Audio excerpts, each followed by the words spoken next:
Hello friends, उम्मीद है आप सब लोग अच्छे होंगे। तो आज हम लोग कंप्यूटर मैन्युफैक्चरिंग को में आके एनसी पार्ट प्रोग्रामिंग के बारे में देखेंगे। एक तरह से इसको स्टार्ट करेंगे।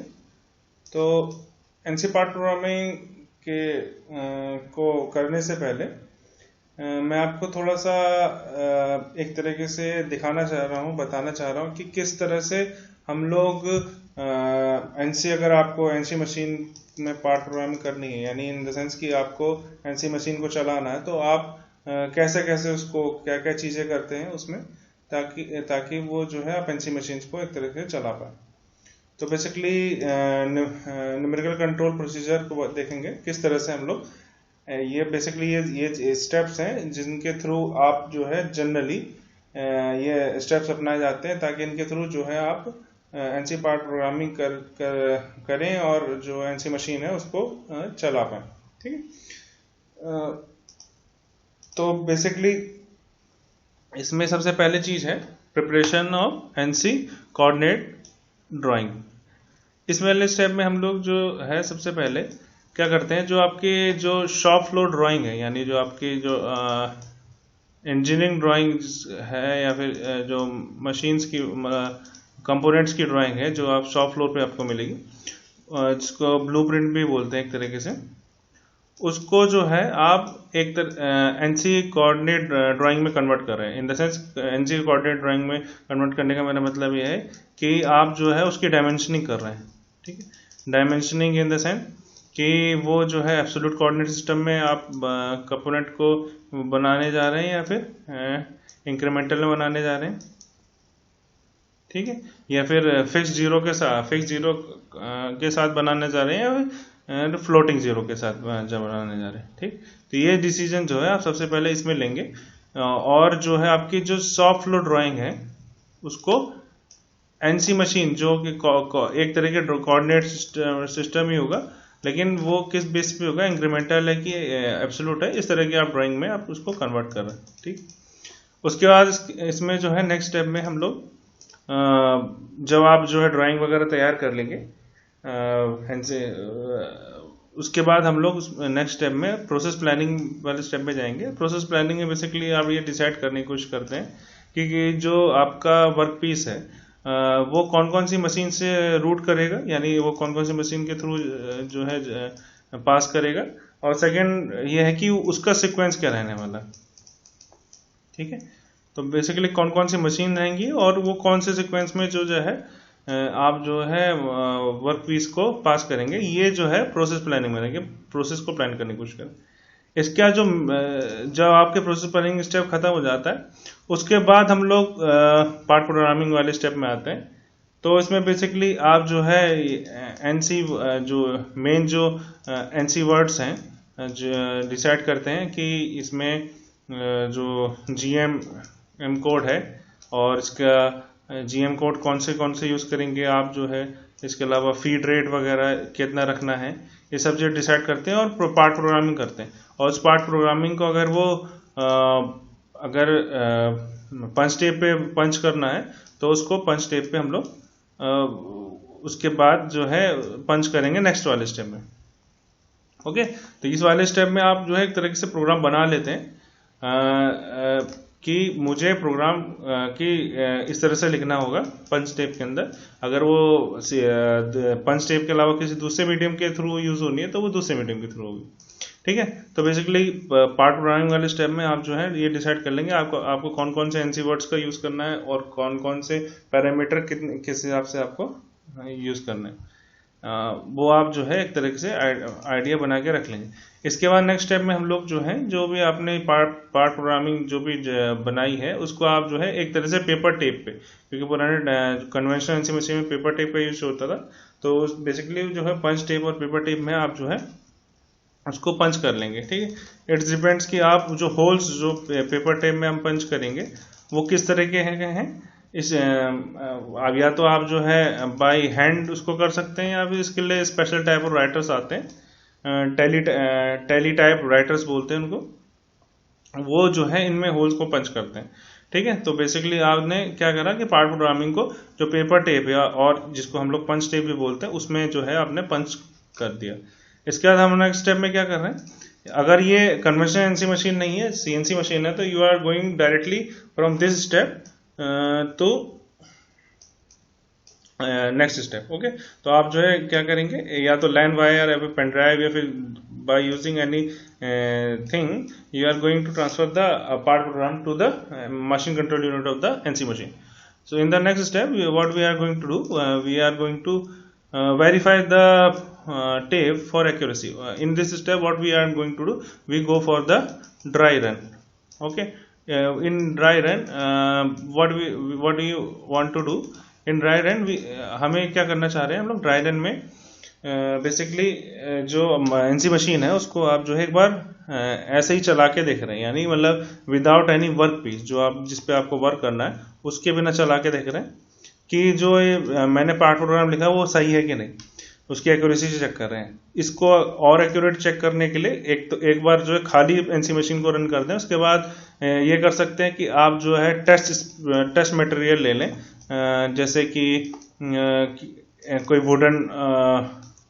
वुडन ब्लॉक ले लिया, लकड़ी का टुकड़ा एक ले लिया, उस पर आप एक बार जो है एनसी मशीन को रन करके देखते हैं कि ये जो मेरी जो मशीन का टूल पाथ है या फिर मशीन किस तरह से ट्रेवल कर रही है, वो ढंग से कटिंग कर रही है कि नहीं कर रही है। ये सब चीज़ें आप जो है किसी टेस्ट स्पेसिमेन मटेरियल पे चेक करें। वुडन ब्लॉक हो सकता है या फिर प्लास्टिक का कोई मटेरियल हो सकता है, कोई भी मटेरियल हो सकता है जो कि टेस्ट के लिए यूज़ हो, ठीक है, जो मतलब ज़्यादा जिसमें ज़्यादा खर्चा ना आए, सबसे मेन चीज़ ये है। इसके बाद जो है आपने जब इसका वेरिफिकेशन कर लिया तो you are next step you are going for the production step. ठीक है, प्रोडक्शन स्टेप में क्या है कि एक बार आपने ट्रैक ये कर लिया, इसके बाद जो है आप प्रोडक्शन स्टेप में प्रोडक्शन तो करेंगे of course, manufacturing you are going to for manufacturing, but इसके अलावा जो है आप सेटअप ऑफ द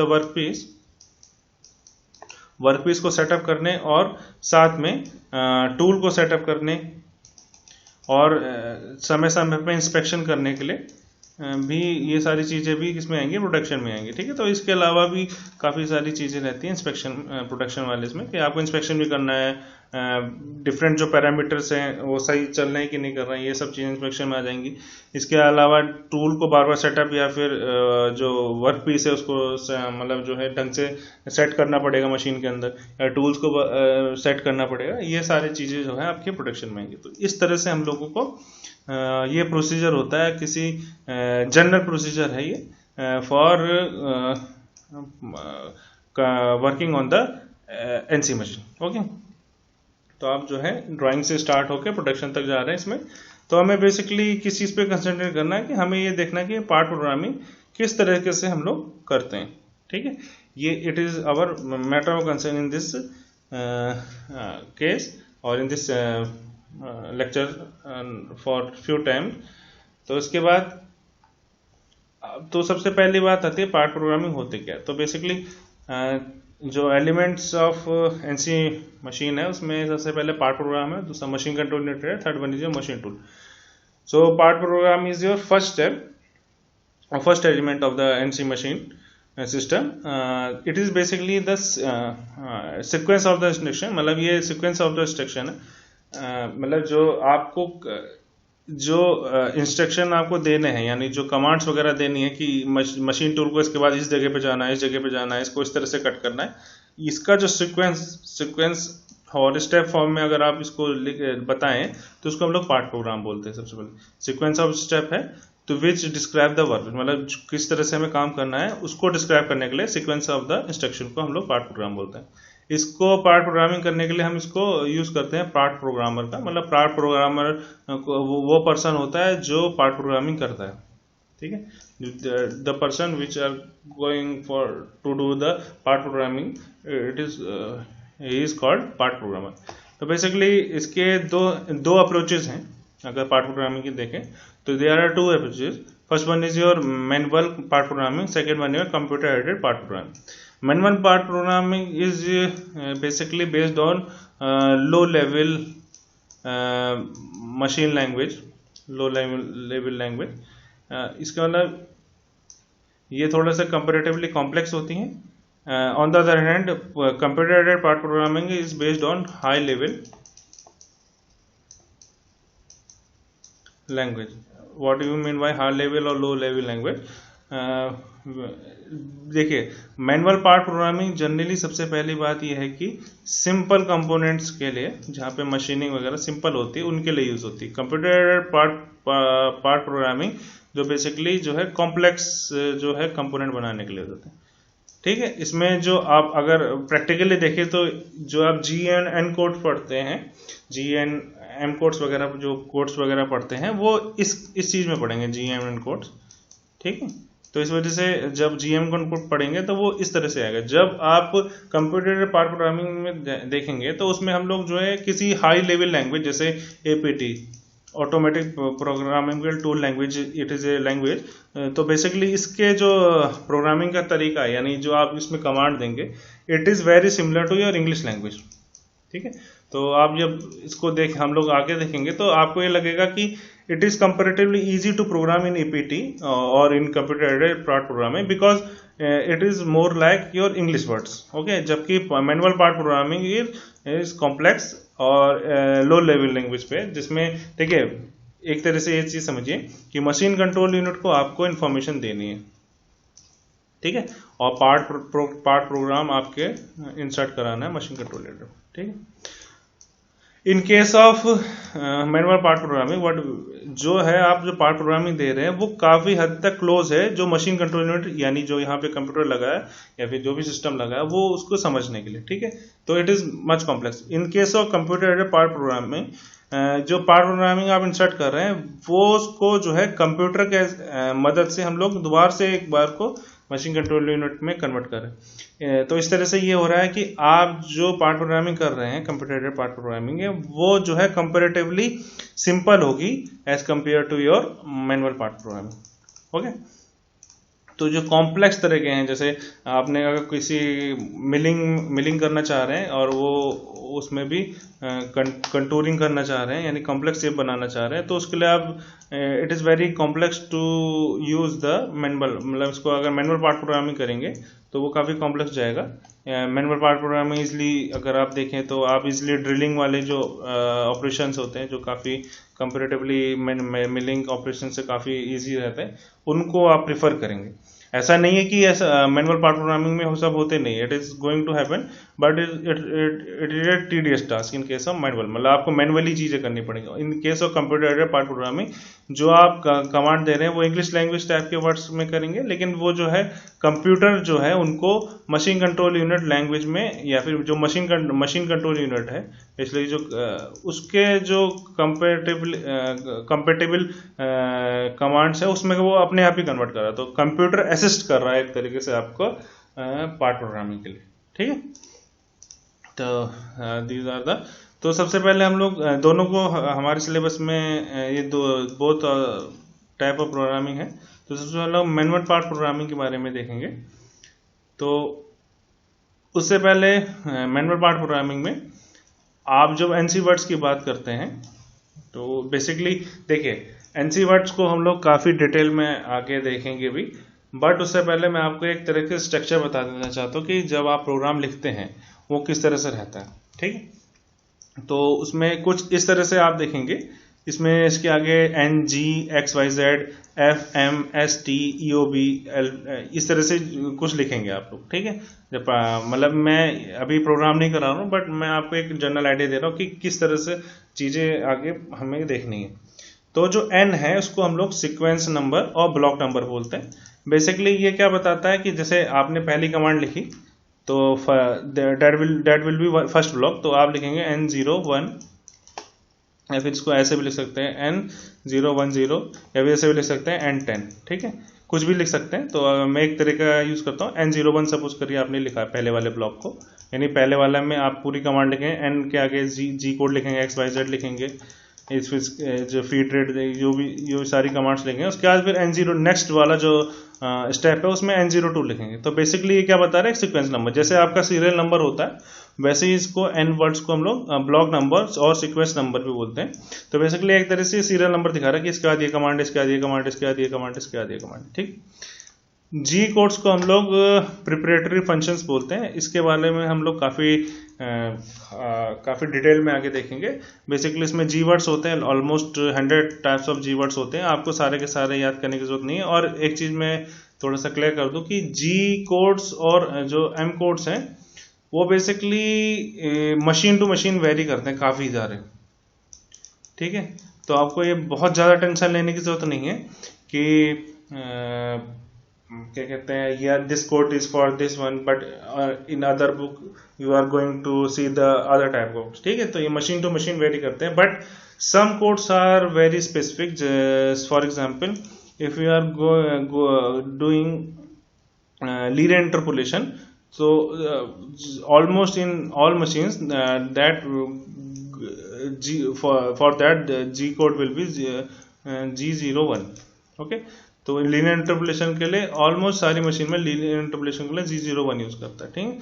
ऐसे ही रैपिड ट्रांसवर्स के लिए हम लोग G00 का यूज करते हैं। इस तरह से है कुछ कमांड जो है बहुत ही स्पेसिफिक होती हैं ऐसी, और काफ़ी सारी जो कमांड्स हैं वो मशीन टू मशीन डिपेंड करती है। मेरा कहने का मतलब ये है कि command machine to machine vary करती है। कि सपोज करें G95 जो है किसी मशीन में कुछ और चीज़ के लिए यूज हो रहा है और किसी दूसरी मशीन में वो किसी दूसरी चीज़ के लिए यूज है, तो इसकी आपको टेंशन लेने की जरूरत नहीं है। बट जब आप पार्ट प्रोग्रामिंग करते हैं तो आई सजेस्ट कि आप जो है पार्ट प्रोग्रामिंग करते टाइम एक तरह से टेबल बना लीजिए। इधर पे आप पार्ट प्रोग्रामिंग कर रहे हैं, एक्सप्लेन कर रहे हैं, और इस राइट हैंड साइड में उसका एक्सप्लेनेशन लिख दीजिए, ठीक है।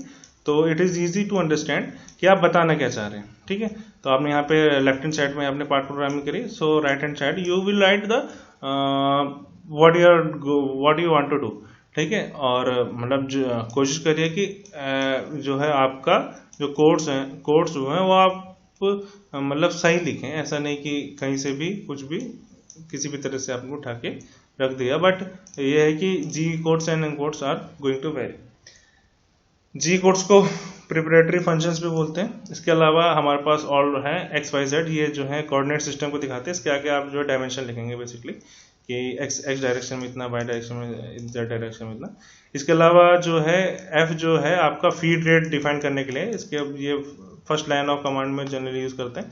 तो स्पिंडल फीड को जो है वो एफ से दिखाते हैं। इसके बाद आप कोई नंबर लिखेंगे, जैसे सपोज करिए 10 लिखा तो ये फीड विद 10। उसके अलावा जो भी आप कोऑर्डिनेट सिस्टम यूज करेंगे, मिलीमीटर में है कि किस में है, वो डायमेंशन आपके पास आएंगे। तो एफ इज, इसके आगे कुछ नंबर होगा एफ के आगे, ठीक है। तो वो दिखा रहा है आपका एक तरीके से क्या है ये फीड रेट। इसके बाद next is your miscellaneous function. I already tell that there are some कुछ ये जो एम कोड्स हैं वो बेसिकली ऑक्सिलरी फंक्शंस के लिए होते हैं। जैसे कूलेंट ऑफ करना है, कूलेंट ऑन करना है। इसके अलावा जैसे स्पिंडल ऑन करना है, क्लॉकवाइज डायरेक्शन में घुमाना है, एंटी क्लॉकवाइज डायरेक्शन में घुमाना है। ये जो इस तरह के ऑक्सिलरी फंक्शन है that we are going to that functions are going to performed by m words, okay, miscellaneous functions के द्वारा उनको करा जाता है। इसके अलावा हमारे पास नेक्स्ट है एस, जो है स्पिंडल स्पीड को डिनोट करता है। यानी आप जो आपका जो स्पीड है through which the tool is going to rotate, वो जो है एस के थ्रू डिनोट होता है। इसके आगे आप कोई नंबर लिखेंगे ऑफ कोर्स जो उसकी स्पीड को दिखा रहा होगा, स्पिंडल की स्पीड को। इसके बाद जो है टी जो है टूल नंबर को दिखा रहा है। सपोज करिए आपके पास जो एनसी मशीन है उसमें 10 तरह के टूल लगे हैं, ठीक है। तो बेसिकली T1 पहले वाले टूल को डिनोट कर रहा है, T2 दूसरे वाले टूल को डिनोट करता है। टी वर्ड्स क्या दिखा रहे होंगे इन दैट केस, वो ये चीज दिखा रहे हैं कि आपने कौन सा वाला टूल उठाया, ठीक। तो ये बहुत इसके बाद ये जनरली हम लोग लिखते नहीं है, लेकिन in some cases you have to write the EOB। EOB is basically end of block. जो आपका ये जो एक लाइन है उसको एंड करने का जो है EOB के थ्रू आप एंड करेंगे, ठीक है। कई बार इसको हम लोग डॉट डॉट डॉट करके भी डिनोट करते हैं, EOB की जगह डॉट डॉट डॉट, या फिर जनरली हम इसको ऐसे ही छोड़ देते हैं कि ठीक है EOB लिखने की जरूरत नहीं है। तो इस तरह से जो है आपको आगे चीजें करनी है। देखिए घबराने की बात नहीं है, अभी मैं थोड़ा सा बस ओवरव्यू दे रहा हूँ। इसको आप जो है इस तरह की कमांड्स आप बार बार देखेंगे तो आपको चीजें समझ में आ जाएंगी। तो ये चीज़ बड़ी क्लियर होनी चाहिए कि कुछ चीज़ें में बहुत क्लियर होनी चाहिए आगे बढ़ने से पहले कि n is denoting the sequence number, g is your preparatory function which we will study, you do not worry much, and similarly m is denoting your miscellaneous function, x y z is denoting your dimensions, f is denoting a feed rate, s is denoting a spindle speed, and t is denoting the which tool we are going to, ये tool number यानी first second third है। तो जब आप किसी machine के अंदर t की वैल्यू 10 सपोज करिए पहले 5 है और तो आप जो है थोड़ी लाइन बाद उसके t 6 कर रहे हैं, तो वो क्या करेगा, ऑटोमेटिक टूल चेंजर लगा होगा, तो जो वो टूल चेंजर क्या करेगा, बेसिकली T5 को जो है आपके जो टूल चेंजर के जो रिफिल है, यानी मतलब आप ड्रम होगा तो ड्रम या फिर चैन होगी तो चैन, उसमें जो है जाके फिट कर देगा और वो उसकी जगह T6 वाले टूल को उठा लेगा, इस तरह से काम करेगा। और ये जो एंड ऑफ ब्लॉक, ये जो लाइन है आप उसको एंड करना चाह रहे हैं, तो it is the basic structure. और इसी के इसमें जो है मेन जो है हम जी और एम कोड को अगर आप समझते हैं तो आपके लिए पार्ट प्रोग्रामिंग काफ़ी आसान रहती है, ठीक है, और थोड़ा सा कैलकुलेशन है इसमें। तो ये बेसिक स्ट्रक्चर है आपका एनसी पार्ट प्रोग्रामिंग का। इसके बाद फॉर्मेटिंग की बात करें, टेप प्रोग्रामिंग फॉर्मेट, जो आप जो ये जो ब्लॉक स्ट्रक्चर है उसको लिखने का तरीके, तो जनरली हमारे पास 3 तरीके की फॉर्मेटिंग है। First one is your word address format, second one is your tab sequential format, and third one is your fixed block format. So we are going to see the differences in first word address format which is most used. आप generally जब भी NC programming देखेंगे तो ये जो है सबसे ज़्यादा यूज करने वाले हैं। Almost I think almost in every case you are seeing the word address format. तो इसमें बेसिकली क्या होगा कि आप जो है इंग्लिश वर्ड्स का यूज करेंगे, जैसे एन जो मैंने यहाँ पे ब्लॉक बनाते टाइम दिखाए थे, N G X Y Z और इस तरह से। तो इस तरह से आप जो है एक पूरा ब्लॉक लिखेंगे, एन लिखेंगे, उसके आगे कुछ नंबर लिखेंगे। ये क्या दिखा रहा है, सीक्वेंस नंबर दिखा रहा है। G00 is your G code, जो रैपिड ड्राइवर्स का जी कोड है। एक्स वाई जेड में ये जेड होगा, एक्स और वाई में दिखा रहा है, ठीक है। जेड यहाँ पे डिनोट नहीं कर रहा है, इसका मतलब इससे पहले वाले स्टेप में जेड कुछ होगी वैल्यू वही रहने वाली इस वाले स्टेप में।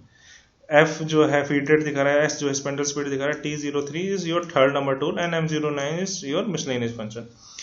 देखिए, अब वर्ड एड्रेस फॉर्मेट को कई बार वेरिएबल ब्लॉक फॉर्मेट भी बोलते हैं। वेरिएबल ब्लॉक फॉर्मेट बोलने का मेरा मतलब है, सपोज करिए मैं इसके बाद वाला कोई स्टेप लिखना चाह रहा हूँ, ठीक है, तो और उसमें मैं जो है x की वैल्यू को चेंज नहीं करना चाह रहा हूँ, खाली I am going to change the value of the y from y1 to y, इसको इस तरह से मैं डिनोट करना चाह रहा हूँ, मतलब जो है खाली y की वैल्यू में चेंज कर रहा हूँ।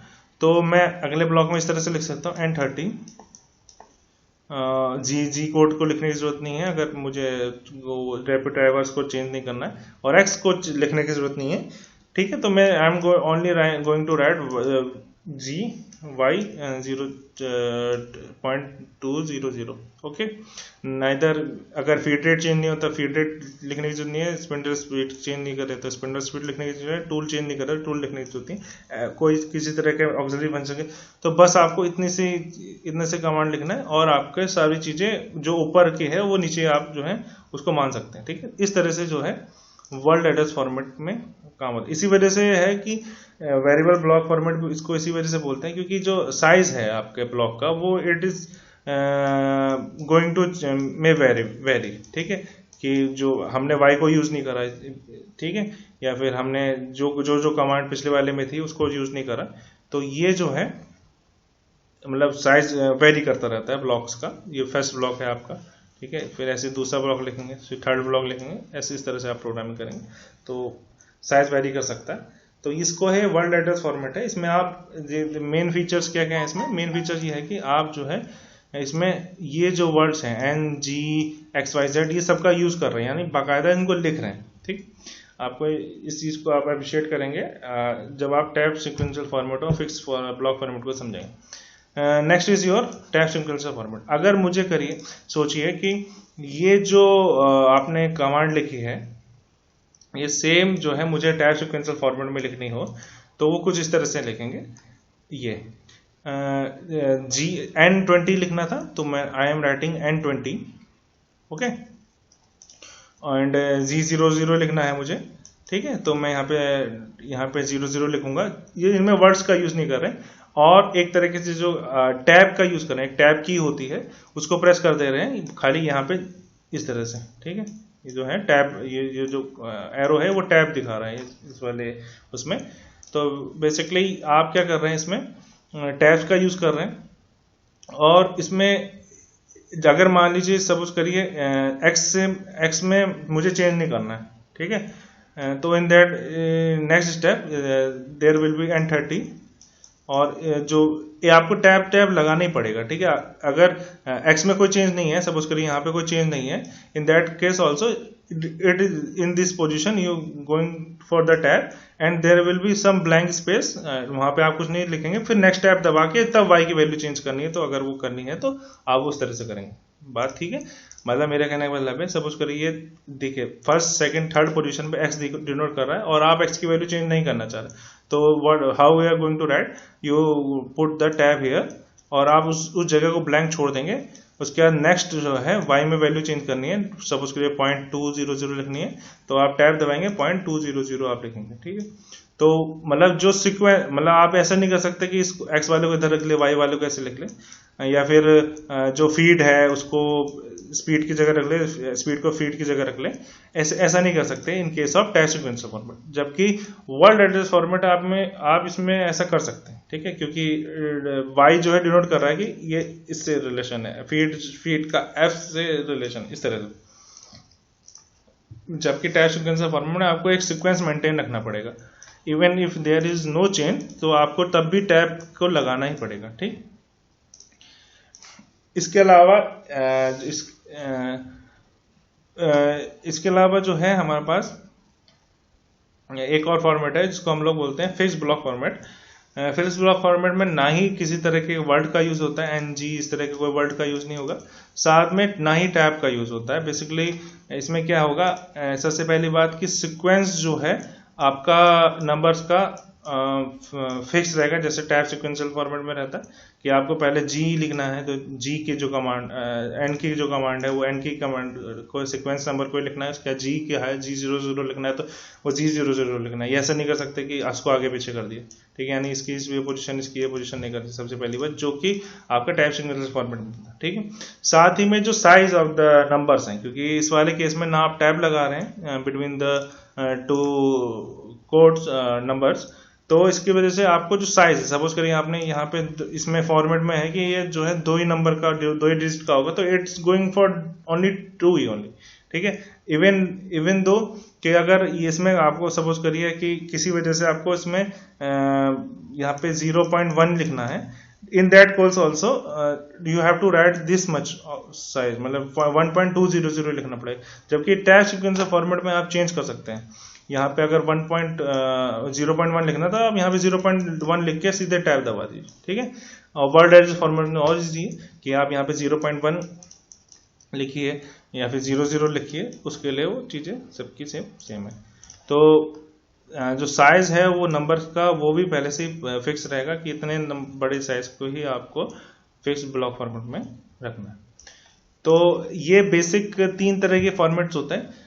इनका एक्सटेंशन भी है, आप कई बार जो है मतलब जो भी और भी एक्सटेंशन अगर आप देखें कभी, तो those are the combination of only 3, ठीक है। बेसिक यही है, इसके अलावा इनमें ही फेरबदल करके, आपस में फेरबदल करके टैब सीक्वेंसर को वर्ड के साथ जोड़ दिया, ठीक है। टैब सीक्वेंसर को वर्ड के साथ जोड़ने का मतलब मेरा ये है कि जब आप सपोज करिए अगर मैं बिल्कुल इसको जो है क्लोज लिखूं, यानी विदाउट एनी टैब, तो इस तरह से आएगा कुछ।